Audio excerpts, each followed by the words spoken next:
Oh,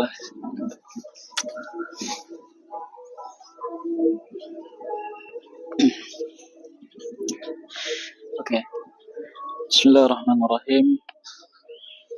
Assalamualaikum warahmatullahi wabarakatuh. Alhamdulillahi rabbil alamin.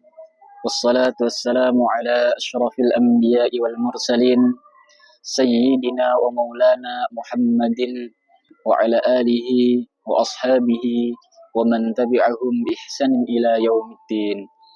Nawaitu ta'alluma wa ta'lim wan naf'a wal intifa' wal ifadah wal istifadah wal hatha 'ala tamassuki bi kitabillahi wa bi sunnati rasulillahi sallallahu alaihi wasallam wa du'a ila al-huda wa dalalata 'ala al-khairi wa ibtigha'a maradatihi wa qurbihi wa thawabihi.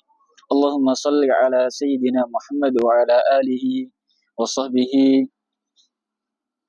wa man tabi'ahum bi ihsanin ila yaumiddin. Oke, perkenalkan saya Naufal Alawi. Pada kali ini kita lanjutkan ngaji kita yang sempat lama terkendala. Tema ngaji pada hari ini atau pada kali ini berhubung kali ini masih bulan Maulid Nabi Muhammad SAW, kita ngaji untuk memperingati hari kelahiran serta hari kebanggaan kita, yaitu hari lahir Nabi Muhammad SAW. Kali ini kita akan mengaji dan mengkatamkan dengan selama 3 episode terkait kitab Al-Urjuzatus Shaghirah yang dikarang oleh Syekh Asaduddin Al-Ayyubi. Oke, sambil kita merenung, sambil kita melakukan refleksi terhadap sejarah-sejarah umat Islam terdahulu, yaitu sahabat yang dulu bersama Rasulullah SAW berjuang menegakkan agama Allah, yaitu agama ad-dinul Islam, agama Islam. Oke, kita mulai. Bismillahirrahmanirrahim. Matan kitab Al-Urjuzatus Shaghirah. Qala al-muhibbu lin-nabi al-mahbub asy-Syafi'i Asaddul Ayyubi hamdan li rabbiyal karimi idh hada li nazmi siratin nabi Ahmad. Telah berkata, yaitu Syekh Asaduddin Al-Ayyubi, yang nama panjangnya yaitu Asaduddin bin Imran Al-Ayyubi Asy-Syafi'i. Beliau bermadzhab Syafi'i. Beliau itu adalah ulama muda asal Jordan yang banyak menulis kitab-kitab, yaitu diantaranya kitab-kitab fikih, kitab-kitab adab, dan kitab-kitab tazkiyatun nafs. Beliau lulusan S1 yaitu di Universitas Islam Madinah. Kemudian beliau melanjutkan S2-nya yaitu di Universitas Ummu Darman, yaitu di Sudan. Untuk itu beliau ulama top lah.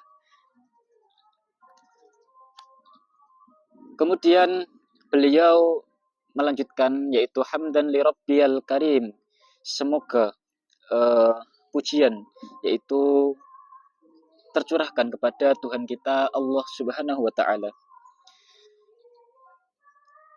Kemudian kitab ini dijelaskan oleh beliau yaitu li nazmi siratin nabiyya Ahmad, yaitu kitab yang menjelaskan tentang perjalanan Nabi atau tarikh Nabi, yaitu sejarah Nabi Muhammad Sallallahu Alaihi Wasallam dari awal, yaitu dari beliau lahir hingga terakhir, yaitu hingga beliau wafat. Seharusnya terkait sejarah Nabi, umat Islam, ingat, umat Islam wajib mengetahui sejarah dari awal Nabi lahir hingga Nabi diwafatkan. Itu wajib dan harus benar-benar dipahami oleh umat Islam. Tapi zaman sekarang masih banyak kan umat Islam yang nggak paham, nggak tahu sejarah Nabi sendiri. Malah yang dipahami yaitu sejarah-sejarah terkait dunia, sejarah-sejarah Nabi dulu. Justru pahamnya di sana, tidak memahami sejarah Nabi kita sendiri umat Islam. Huwa ibnu Abdillahi Abdul Muttalib wa Hashim Abdi Manaf fil Aqib min naslin Adnan wa ummul Mustafa Aminatun bintu Liwahbin Wakafa fi Makkatin Rabi'il Fadil mauliduhu al-Ithnain amal fil. Kemudian kitabnya yaitu kita menjelaskan di mana silsilah Nabi Muhammad. Silsilah Nabi Muhammad, kemudian tanggal lahir Nabi Muhammad, nanti jelaskan.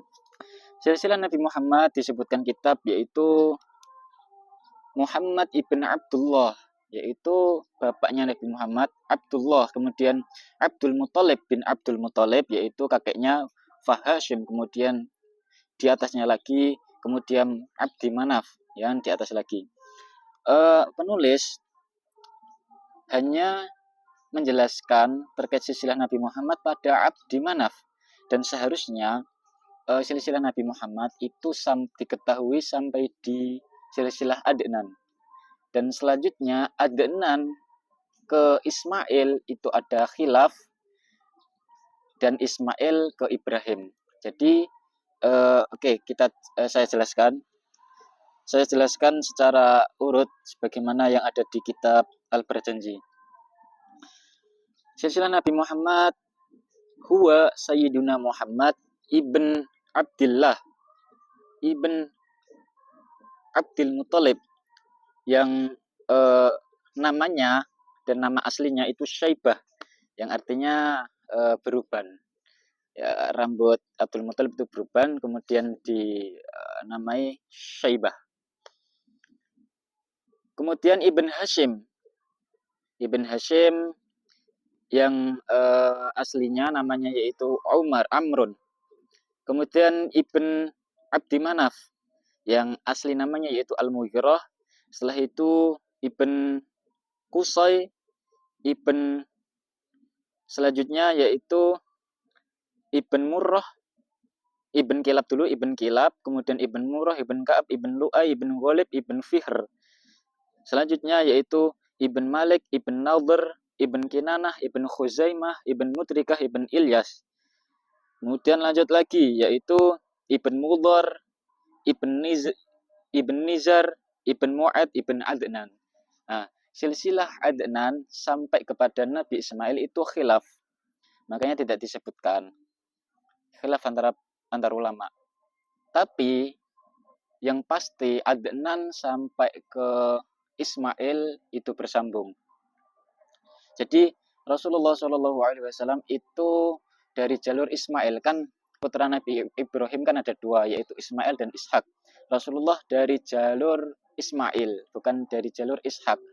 Dari jalur Ishak nanti itu turun Nabi Yakub, dan Nabi Yakub memiliki anak yang banyak, salah satunya Yusuf dan salah satunya Yehuda.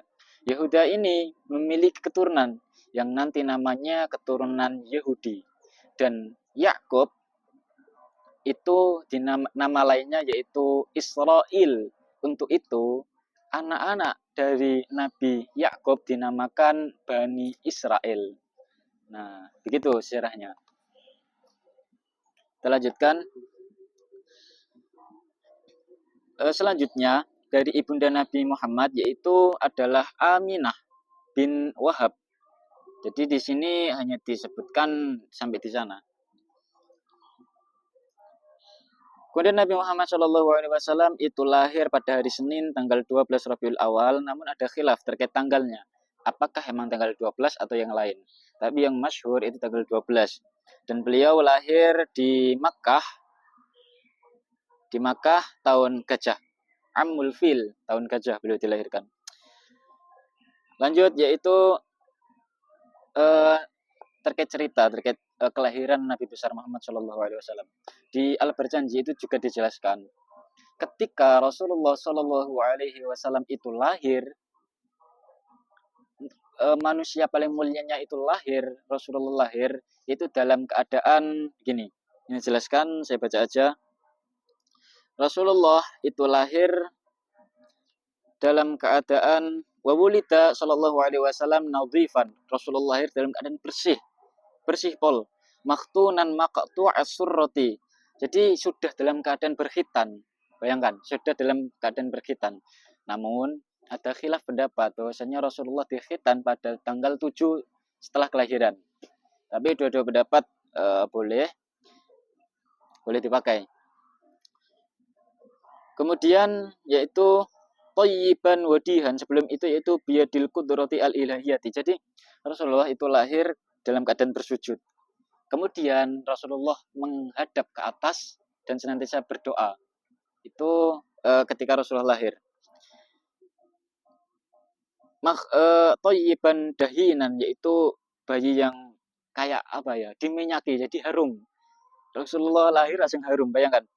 Makhulatan, yaitu bercelak alias Rasulullah. Nah, kemudian ketika itu Abdul Muthalib setelah kelahiran Nabi Muhammad dengan sangat bangga, wa ulama wa ta'ama, Abdul Muthalib mengadakan walimah. Untuk itu ini dalil terkait mensyukuri anak setelah kelahiran, ini juga dilakukan oleh Abdul Muthalib. Kemudian Abdul Muthalib menamainya wasamahu Muhammadan, yaitu menamainya Muhammad. Kenapa? Yaitu nama Abdul Muthalib menamai bayi yang lahir itu Muhammad karena emang Abdul Muthalib sudah diberikan sebuah ilham di mana ketika anak dari Bunda Aminah itu lahir dengan cucunya yaitu Abdul Muthalib, cucunya Abdul Muthalib itu dinamai Muhammad. Artinya apa? Orang yang senantiasa dipuji. Harapannya dari Abdul Muthalib, Nabi Muhammad ini kelak menjadi orang yang memiliki derajat yang paling tinggi, yaitu senantiasa dipuji. Oke, nah ketika Rasulullah lahir ini kisah yang paling unik. Abu Lahab. Abu Lahab itu hingga memerdekakan budaknya yang bernama Thu'aibah. Budak dari Abu Lahab untuk mensyukuri lahirnya Rasulullah itu hingga dimerdekakan. Kemudian disusuilah Rasulullah kepada Thu'aibah. Ini ibu pertama yang menyusuikan tetap Aminah. Kemudian Thu'aibah, yang ketiga yaitu Halimah As-Sa'diyah.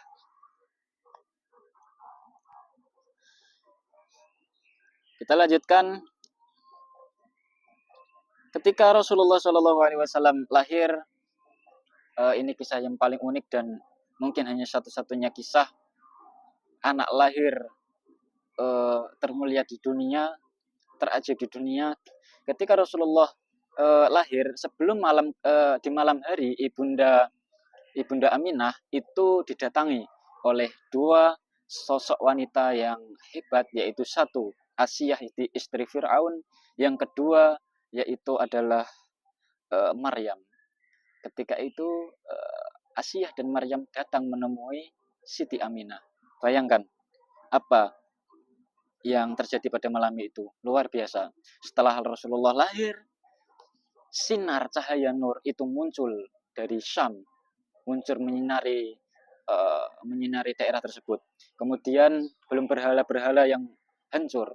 Kemudian api yang disembah kaum Majusi di Persia itu hingga mati. Bayangkan apa yang terjadi ketika hari itu. Sungguh luar biasa.